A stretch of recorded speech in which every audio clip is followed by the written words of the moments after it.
Good day, everyone. I'm Faize, and welcome back to Kingdom.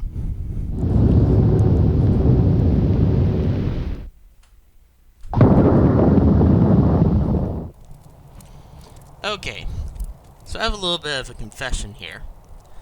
I recorded this game earlier today, and when I went into the editing part of it, I noticed one key factor was off. My voice was not in the recording. Now, the recording system I have ties in both the in-game sound and my microphone into one audio file. And so, it didn't record my voice. And I didn't realize this until after I had finished my recording. So, with the style that this game is in, you can't just go back to where your last save was. So, what you're listening to right now, in terms of my voice, is a voiceover. So, the recording is in the past. The voice is in the future of the recording, unfortunately. So this is not a, say, play-by-play commentary of what's going on. But, it's kind of very upsetting, because I had a whole spiel of whatever. It was really great. I was talking about, like, music and all kinds of different stuff. Which, would kind of be hard to just give the same feel within a voiceover. So, this is gonna not be quite as a play-by-play commentary, but it's as close as, or will, I guess, be as close as a voiceover can be. But anyways, one of the things I was talking about in this video was how the stylization of the game and how really good it was, and even though it's pixelated, the stylization, whatever, is really cool. And I pointed out the water, for example, like I did in the last video, although what I said in the last video didn't really do it much justice. And what I was saying is that the water and actually a lot of other things are of a higher resolution than they give off. So, I mean, the water is pixelated, yes, but it is of a higher resolution, and that's what's really cool about this. And that there's a large depth to the visuals of the game, because you've got the water as the foreground, and then you've got the middle ground as everything else, where the walls and the towers and where you're walking back and forth is. And then you've got where you see now those kind of forward bit rocks. That's like a primary background, and then behind those rocks you have a secondary background. So in terms of visuals, it's a very in-depth game and all. But one of the things I was going on about is that I was pretty sure that the first blood moon came on the right, and it actually came on the left. And I was going about like how it alternates between the two. How once it's on one side for one night, and then the next night it swaps sides. However, as you'll see later in the video, that's not necessarily true. I was wronged yet again. Hopefully I'm not wrong too many times in this game, but I had some difficulty with my money there. The right and left side was not getting much of any money. So I didn't have as much money to recruit new people and everything like I would need to, or was much needed for preparation for the blood moon. And so that was kind of the problem. But let's see, what am I doing here? I don't even remember what I'm doing here. Great voiceover. Great commentary. But also one of the things I did say kind of near the beginning of the video, at least in the original recording was that the Friday that just passed, there was supposed to be a video there, but I had some issues with the recording. The recording was really bad. Not that like the video quality, like the resolution or anything like that was bad, but just the whole sound levels between in-game and my microphone, or the levels that were coming through my microphone, they were really mismatched and all. And so the recording was not good at all, and then on top of that, my editing software had some troubles with it. So that video did not get out, and that was supposed to be Stardew Valley. I had recorded for about an hour and a half, and it kind of went down the drain, but I'm not trying to complain or do any of that kind of stuff. However, this Wednesday, I will have the Stardew Valley video. There will be a Stardew Valley video this Wednesday, and then Friday there will not be a Stellars. I'm not planning on doing Stellars this week. I'll have some other game in its place to kind of change tracks a little bit, kind of keep each week a little different, so that's not just the same, 3 types of playthroughs every single week. And so I'm not sure which game I'm going to be doing for Friday, but it's not going to be Solaris. Solaris will be next week. So, so I think it's getting close to the blood moon. I would then catch which night it was there, or what day it was there. But anyways, with that's kind of the channel update kind of a thing. And sorry this video is a little late. Well, it's actually more than a little bit late. It's a lot late. But there's the issues with the whole part of the recording having my voice in it, or not having the lack of my voice in it. But so that's that aside. But one of the things another thing I was talking about in this video was music, and I was saying how like the music was really great in the video, and there was some really nice piano music playing at the time. Oh yeah, it's about to be blood moon. Aha! This is where the left finally makes some money. Wait for it. And they get the deer. The left finally makes money for themselves. Imagine that. But oh yeah, here's where this is the time in the game where the piano music starts playing, or whatever. And so I was going on about music and how music really makes a game or movie or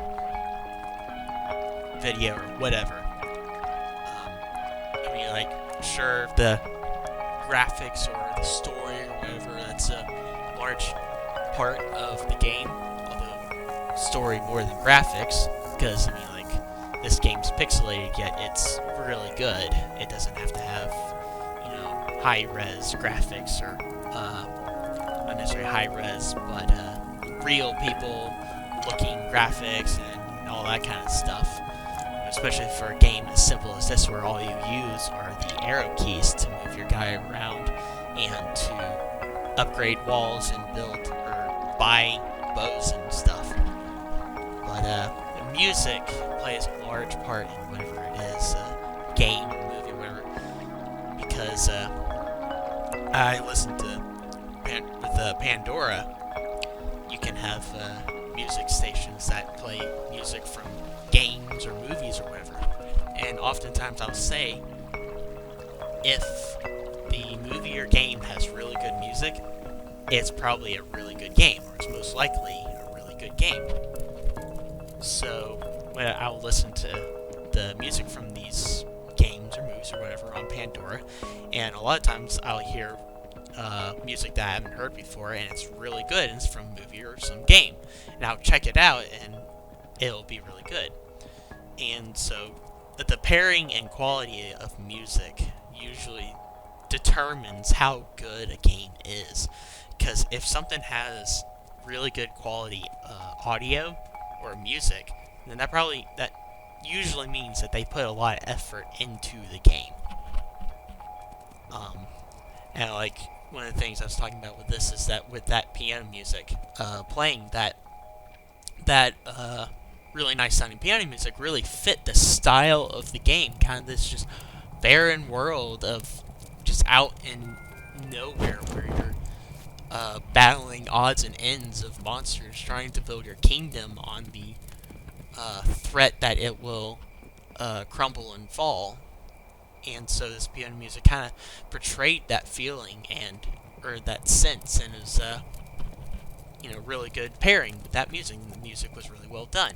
And I was saying how if death metal music or something like that was playing at that time, that's not a very good pairing. Even if the death metal music was good itself, it's not a good pairing. And so I'm not going to say anything about death metal music, but that wouldn't be a good pairing for this game. And so this fact that it had that nice music, the piano music, and the other music in this game that's really nice, it portrays itself as a really good game. And that's to say for movies and all of that I've said. So if you're ever wondering if something's worth your time, check out the music first, because that will be a telltale sign if it's good or not. If it doesn't have good music or good audio, or the quality of it's bad, or the effort towards it or whatever is bad, then that usually means that they didn't put very much effort towards their overall product, whatever product they're producing, the game, the movie, whatever it is. So that was one little, I guess, rant I had in this video, and I was pointing out some of the mechanics or some of the different things, like as the nights go on, further on into the game, the monsters get harder. The little green blob things finally have enough to upgrade the wall. Here's me thinking that the second blood moon's gonna come on the right, so I'm upgrading that wall there. I'm checking to see if it's soon to be the blood moon, but I'm upgrading that wall because I think that the blood moon, or the second blood moon, is gonna come on the right. But yeah, well, you'll see later. But anyways, I was talking about the green little blob monsters, things that have the red eyes or whatever. I was saying that as the nights get further on, they get tougher. You'll have different varying levels of the monsters, and you'll have some of those green blob monsters that are just normal. You'll have some with like brown masks on them, and those monsters are stronger than the ones without the mask, and they take more arrows to kill them. And then there's another level of a white mask,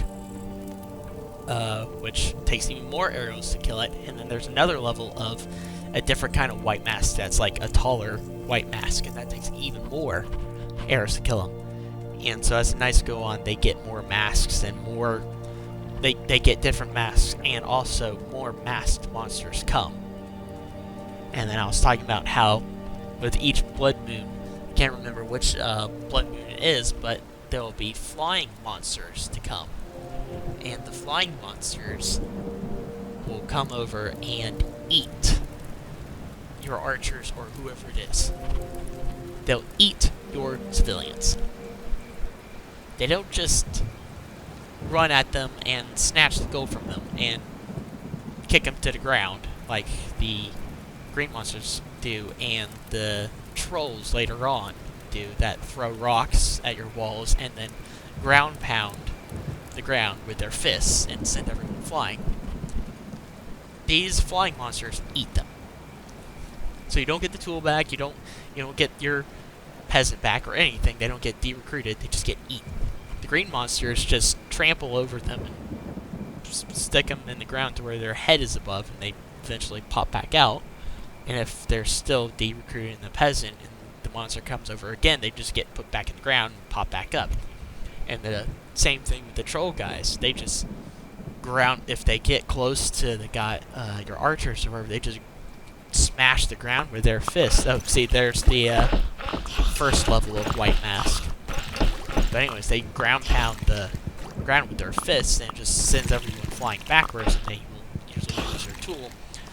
But usually the tools are behind the wall, so they can quickly go and pick them back up. So the trolls are not as hard or difficult to deal with as, say, the beginning monsters, the green blob things, and the flying monsters. Those two are hard to deal with because the green blob monsters, if they take the gold away from your archers, demoting them to peasant, then their tools also dropped. And so they'll come by and grab the tool and run away with it. So then you have to not only buy or recruit all the peasants that got de-recruited again, but you also have to buy their tools again. And so it's kind of bad when half of your kingdom or half of your walls fall down or whatever. Oh yeah, and I got the tent thing. That's right there. I upgraded a little while ago. I upgraded the town center. The town center, as you upgrade it, you get different things. I can't remember which particular level, but you get farmer recruiting station, kind of like the same as the archer recruiting station. And what farmers are, if I went over to the right of ways to find water, or I went over to the left a long ways and then went over to the right, and there's a little water thing right there where that camp is. And when you clear that tree right there, that's right by that camp, then that opens up that little waterway for a farmhouse or a little farming lot where you can hire farmers to go farm there, and they get you a steady income, I think, of 8 coins or 6 coins every day. So it's a steady income and a reliable income compared to the hunters, where they are reliant on finding rabbits, deer, whatever to shoot at and get gold. Whereas the farmers, they can continuously supply money. And so the more you upgrade the town center, the more stuff you get. Eventually you'll get little catapult building stations where you'll have to have engineers to man them. The least amount of engineers you'll need to man a catapult is 1, and what they do is the catapult will sit at the furthest out wall. So at this area right over here, where my guy is now, that the catapult would be sitting there behind the wall, and it would fire boulders at the enemies that come in within its range, and it's very useful for dealing with large invasions or whatever, especially during blood moons. They're really nice to have during blood moons because they can actually hit the flying monsters, which is actually the archer towers. You can upgrade them to a point to where there's 3 archers per tower, and there'll be like 1 way up high, and you need those for dealing with the flying monsters. Of course, you can deal with the flying monsters like how this is set up right here, but you wouldn't do pretty good with it. You wouldn't get a good outcome. But anyways, with the catapults, 1 engineer is necessary to man it, but 2 is efficient or would be recommended. I think you can have more than 2, but it's not necessary. But that's one of the upgrades that you can get as you upgrade the town center.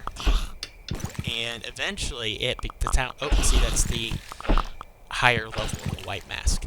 But anyways, eventually you upgrade the town center into a castle where you can hire guardsmen or whatever, and so these units will be led by knights, and they're for the defensive unit, and then the archers on each of the sides, depending on which side you upgrade to, like a legion, whatever. The archers are stronger than just what those are there. And those you can send out to attack the portals later on when you have a large enough army. But once you get the town center to a castle, you only get 1 gold at the beginning of every day. Right there, see, I think that's 6. So the way it is right now, I get 6 gold every morning. But if I was to get all the way up to a castle, I would only get 1 coin every morning. So it's not good to hastily upgrade the town center to the castle to get those stronger units, because of the fact that you don't get as much income every morning. You need to set up a steady stream of income with the farmers before you do that. Anyways, let's see here. It's the day of the blood moon, I believe. And yeah, I think it's the day of blood moon. I just bought 2 Marbos and could not go out and recruit anyone else. And yeah, I'm pretty sure that we're at the day of the blood moon. So the farmers are really good to have because you run out of money very quickly, especially when after a blood moon, if a lot of your archers are taken away from you. Because oftentimes you won't have enough gold to recruit all your guys back and give them bows. And oftentimes you just don't have enough to recruit all of them back, and so they'll wander back to nearest camp and disappear forever. Blood moons are pretty hectic or the aftermath of blood moons are pretty hectic if they get most of your units. So sure, I believe the blood moon is soon to happen.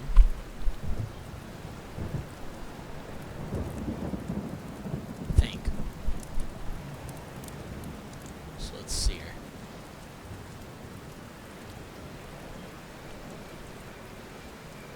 Yeah. Yeah, this is the blood moon night, I believe.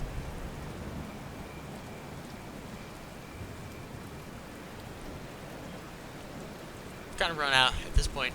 I think this is near the end of the video, so this point's a little run out of things to talk about because I kind of just went at a blind pace and talked about it.